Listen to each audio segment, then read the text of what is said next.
Once upon a time, there was a couple named Johnny, who had a girlfriend named Jaisal. They both loved each other very much, but for some reason, Johnny broke up with Jaisal, without informing her for the real reason. But Johnny didn't know that Jaisal was pregnant. Love, are you free today? Hi love, what's up? Yes, I'm free. Why? Let's have a lunch. I want to tell something and this is important. Okay, I will in.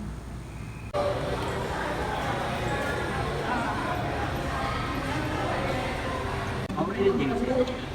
Is there something happening? You're so nervous. And listen, I need to tell something. Me too. I have a good news, and I think this is the right time to tell us. Go ahead, what is that? No love, you go first. I think that's very fair. We need to break up. I love you so much, but you think this is that.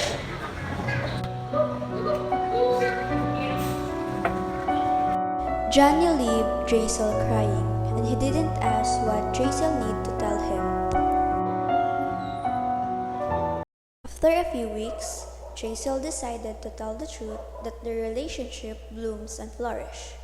When Jaisal went to Johnny's house, Jaisal was surprised to hear the news that his ex-boyfriend was getting married to another woman. Because of what she heard, and it hurt her so much, she didn't want to get into trouble. Jaisal decided to stay away and raise her daughter alone.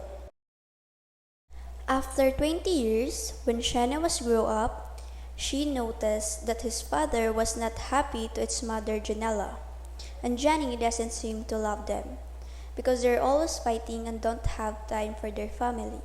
If he comes home, he is always drunk and always angry.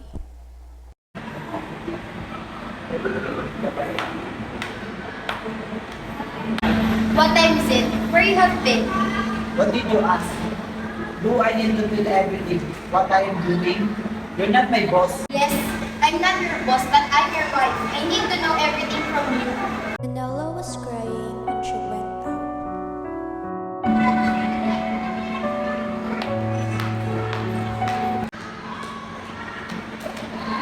Dad, why are you always working? Do you ever love Mom? I don't have time for this. Go to your room. Maybe you didn't love us, or you always like that. Janella did not know since they were married that Johnny secretly had his first love. Johnny hired a private investigator to search for her first love, Jaisal. And because of this, he found out that they had a child, and that was Johnny. On this day, after waiting for a long time, and Johnny was hoping to this moment, because he found out that Jaisal will be coming home.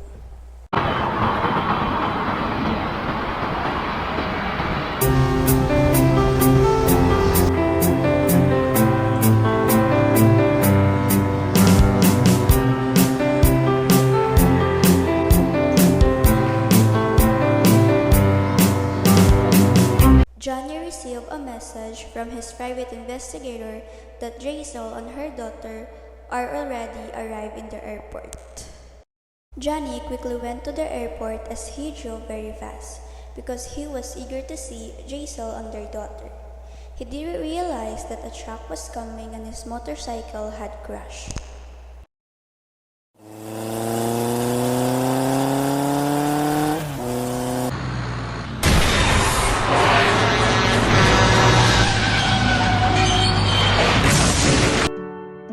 Jaisal heard the murmuring to the town that Johnny died because of the accident. And because of that, she was so deep in thought that she didn't realize someone knocked at her door in their house.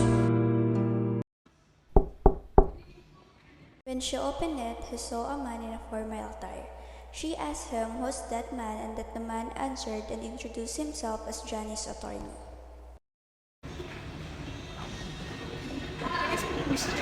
And who are you? I'm Ken. I'm Bryce. I'm here to talk about Okay, please. Mr. Johnny left some of his properties to her daughter, especially she's in the right age of her inheritance. I don't know what to say. I never had a chance to tell John that I have a child. So, why did you know masama po. After the wake of Johnny, Janella called Jaisal and her daughter Jenny. The two Cams had a meeting because Johnny left an inheritance for her children. I can't believe this. Why Johnny left almost his half of property to that woman?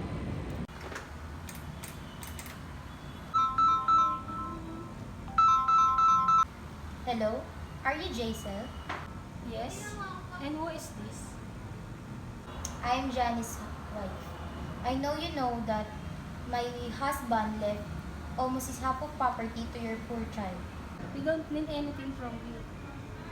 Oh, come on. Don't be sarcastic. I'll wait for you to my house.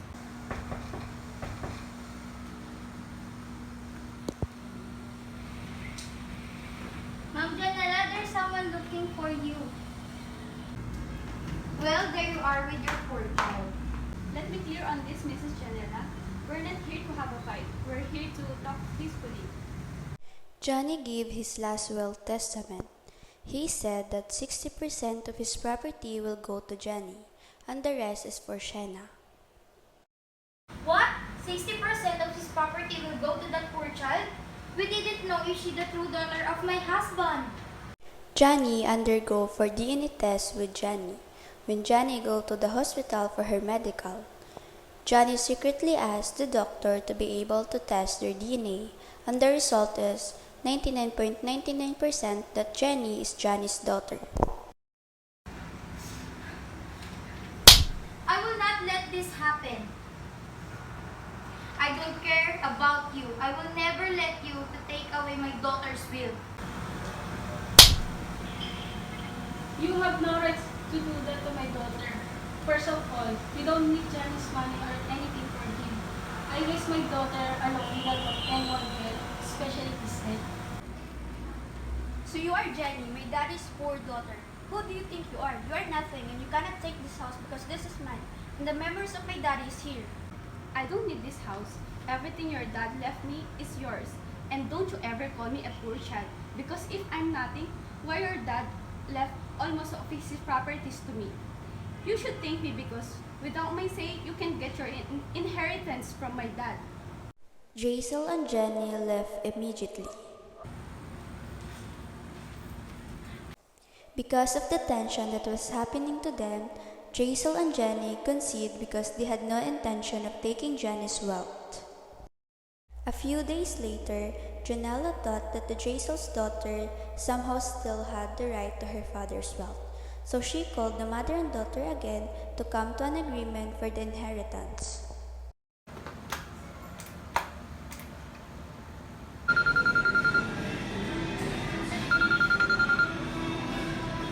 Hello, Attorney Ken?